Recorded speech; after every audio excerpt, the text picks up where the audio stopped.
Hello, curious minds. Lorenzo Gilyard, infamously known as the Kansas City Strangler, was a serial killer who terrorized the Kansas City area in Missouri during the 1970s and 1980s. One of his victims was 19-year-old Sheila Ingold. The disappearance of Sheila Ingold. On July 29, 1983, 19-year-old Sheila Ingold vanished from the Kansas City area. Sheila had been a bright and vibrant young woman, known for her cheerful personality and dreams of pursuing a career in the medical field. When she failed to return home, her family and friends were deeply concerned. Discovery of the body. Tragically, Sheila's lifeless body was discovered on October 14, 1983, in a remote wooded area in eastern Jackson County. Her remains had been hidden under a pile of debris, indicating a deliberate attempt to conceal the crime.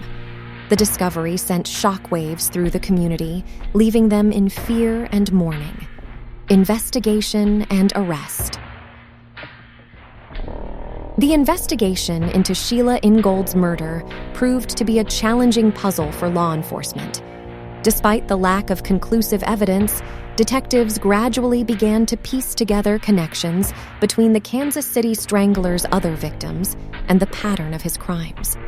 Lorenzo Gilyard's criminal history and suspicious behaviors drew the attention of the police.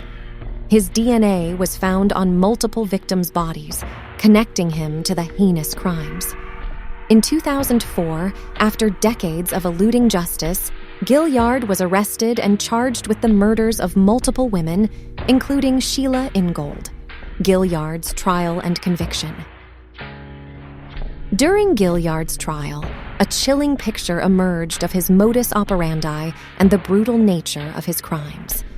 Witnesses testified to his interactions with some of the victims, providing insight into the moments leading up to their disappearances. The prosecution presented evidence linking Gilyard to the murders, including DNA and forensic analysis. In 2007, Lorenzo Gilyard was found guilty of multiple counts of first-degree murder, including the murder of Sheila Ingold. He was sentenced to life in prison without the possibility of parole. Impact and legacy.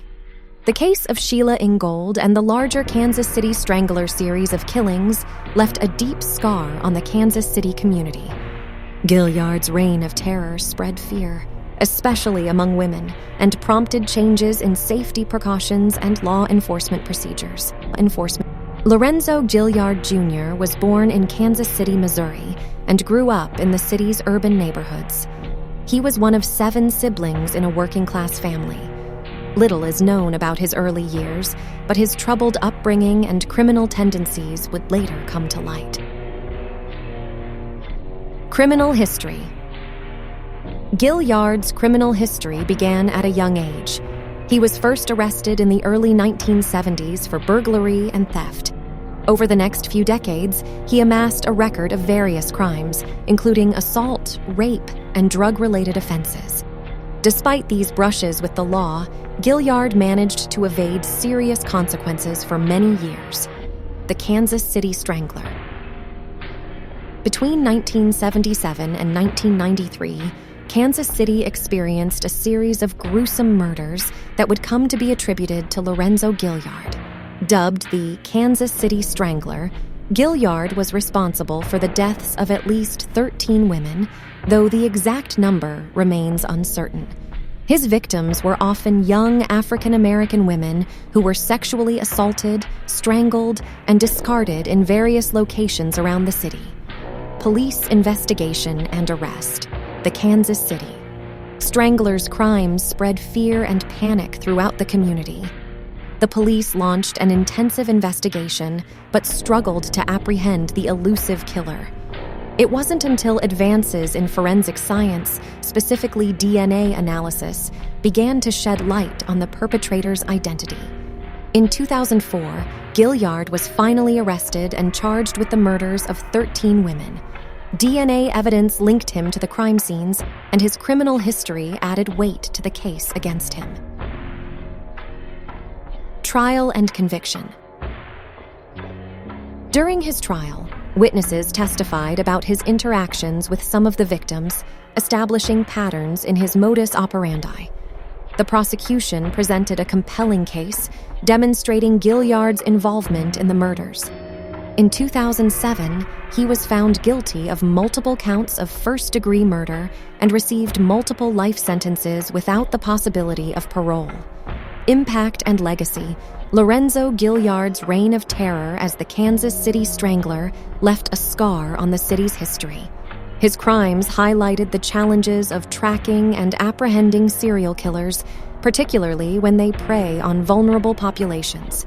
The case prompted discussions about the importance of forensic advancements, law enforcement coordination, and community safety measures.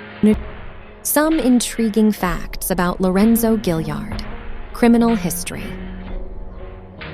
Before becoming known as the Kansas City Strangler, Gilyard had a long history of criminal activities, including burglary, theft, assault, and drug-related offenses. His criminal record gave a glimpse into his violent tendencies. Unassuming appearance. Gilyard did not fit the stereotypical image of a serial killer. He was a seemingly ordinary man, which allowed him to avoid suspicion for a long time. Family man. Image. Gilyard was married and had children. His double life as a family man and a violent serial killer underscores the duality of his personality and his ability to blend in within the community. Vulnerable victims. Gilyard's victims were often young African-American women.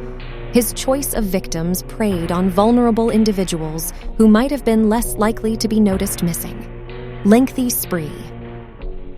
The Kansas City Strangler's crime spree lasted from 1977 to 1993, which spanned over a decade. The prolonged period during which he remained active added to the complexity of the investigation. Victim count. While Gilyard was convicted of 13 murders, there are suspicions that he might have been responsible for even more deaths. The exact number of victims remains a subject of debate and speculation. DNA breakthrough. Advances in DNA analysis played a crucial role in finally connecting Gilyard to the murders. DNA evidence linked him definitively to the crime scenes, contributing to his eventual arrest and conviction. Elusiveness. The Kansas City Strangler's ability to evade capture for years baffled law enforcement and instilled fear in the community. His elusive nature added an extra layer of mystery to the case. Legal reforms. Gilyard's case had an impact on the criminal justice system and prompted discussions about the importance of forensic evidence, law enforcement collaboration, and community safety measures to prevent similar incidents. Media attention.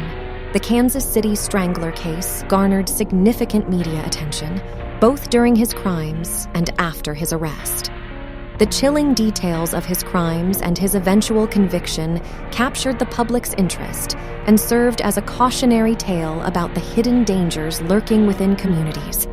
Lorenzo Gilyard's story serves as a reminder that the facade of normalcy can conceal the darkest intentions, and the impact of his crimes reverberates through discussions about crime prevention, forensic science, and the pursuit of justice.